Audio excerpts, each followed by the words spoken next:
Nous faisons un bond jusqu'en 629, c'est-à-dire à l'an 8 de l'Hégire. Désormais, notre bien-aimé prophète, sallallahu alayhi wa sallam, est le chef armé le plus puissant du pays. Mais un jour, les musulmans ont appris qu'une tribu alliée avait été massacrée par une tribu alliée des Quraysh, et là, c'en était trop.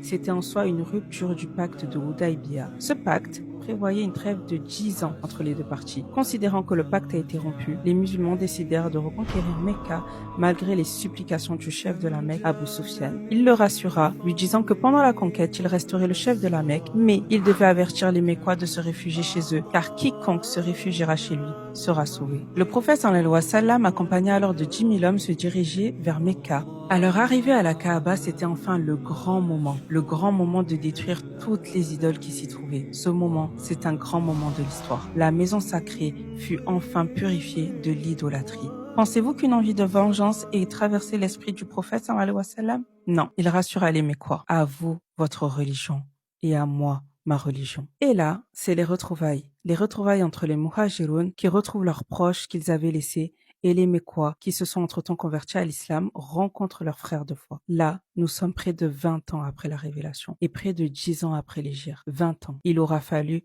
20 ans à Rasulallah sallallahu alayhi wa sallam pour enfin installer l'islam à la Mecque.